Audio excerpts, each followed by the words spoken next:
Greetings YouTube, Captain Machine here. Sorry about the shirt, I've literally got home from work and this is what they make me wear to make me feel like some kind of monkey. Basically, this video is to round up the trilogy of videos I've done with regards to conventions. I'm going to finish off with convention gameplay. Now, convention gameplay is radically different to tabletop gameplay. When I say convention gameplay, I'm of course talking about RPGs. Wargame convention play comes into really three categories. Tournaments, which are quite popular and speak for themselves. Demonstration games, which have lavish tables with lots of lovely painted models and people around it that are passionate about the game playing it. And then finally you have participation games, where you have a very simple rule set, possibly home brewed. Again, lots of lovely models, and again it lasts usually no more than say 30 minutes. But that's pretty much that with regards to wargaming. Role-playing is a bit more complicated. Right, to start with, there is every real possibility that you will not know anyone around that table unless you're going with friends to a convention and you do religiously stick with each other, and in all fairness you don't have to, because it's just as much fun to split up and experience different parts separately as it is to stay together. But if there's every possibility you'll know no one around that table, which removes a massive safety net that a lot of role players are accustomed to, which is your group. I mean, over the months or weeks or years that you've been playing with each other, not literally, you dirty-minded people out there, you've got to understand each other's nuances, what to expect from each other. I mean, for example, who would like to play the fighter? Traditionally, there's always a fighter, no matter what system you're playing. Who would like to play the intellectual, or the techie, or the wizard? Things like that. Also, who brings the food? Who brings the dice? Who brings pencils? Because I seem to be the one that perpetually brings the pencils, apparently. But there you go. And of course the GM has to buy all the books, although certain systems require or encourage players to buy books as well. All that gets thrown out the window. Generally speaking, it's incredibly polite and almost expected that you turn up with your own gear, which means your own dice, your own stationery if necessary, and in certain circumstances your own rulebook. Although generally speaking, your own rulebook, you only really need that for something like the RPGA. Most convention games, the actual person running it is the rulebook and should be treated as such, i.e. their word is law. Granted, they may get a calling or two wrong, but generally speaking you're only going to be there for 4 hours. Just go with the flow. Now, I mentioned the 4 hour mark. I'm going to talk about time limits. Basically, your average convention game is going to last between 3 and 4 hours, which means you've got an awful lot of stuff to cram in such a short space of time. So try not to go off topic anywhere near as much as you normally do. I know a lot of people do that. My group seems to be currently stuck in that rut at the moment. Also, try to stay on topic as well, on plot. If you're the kind of gamer who likes an open world where you literally just get plonked down and at the gym says, right, what do you want to do? What do you want to do? Go on, what do you want to do? And you go, I want to go that way.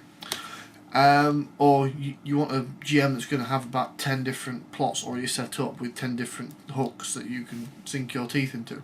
If you're the kind of gamer who loves that, refuses to be railroaded, then don't turn to a convention game, because you are going to get the most linear experience known to man. Generally speaking, because you've only got a very small limited window of time, linear gameplay is pretty much the only thing you can do. Granted, there is a bit of leeway in that with regards to character play and possibly how certain conflicts are resolved, but aside from that, no, you are going to be playing a linear game. Now, it's the responsibility of the person running it to spruce that up with lots of lovely set pieces and scenery along the way. And all in all, if you can suspend disbelief, you'll really, really enjoy yourself. If you do happen to find yourself in a situation where you haven't brought your own dice, then no despair. There are a few people out there that won't mind borrowing your dice to you, but I personally begrudge it entirely. Unless I know you, I'm not going to let you touch my dice. I know it sounds a bit weird and sceptical and superstitious, but that's me, and that's a lot of gamers as well. Generally speaking, at most of these conventions you'll have a shop, or stand, or several stands, each selling their own goods, books, things like that, and almost universally they'll all sell dice, especially those lovely little boxes where you get one of each. pick up one of those if you forgot to bring your dice.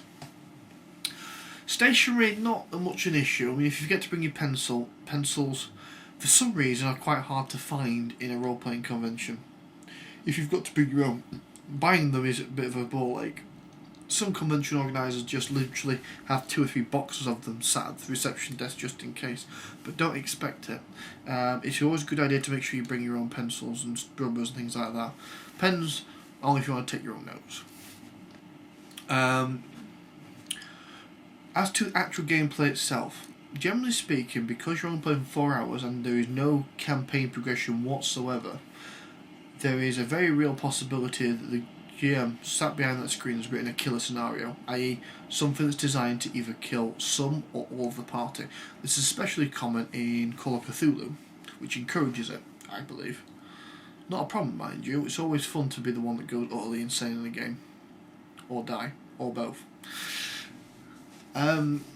So go with the flow, don't get too attached to your character, but by all means, play them. Ham them up if you have to. Pick a cliche or a stereotype or one particular character attribute which is fun. By God, don't play an irritating character.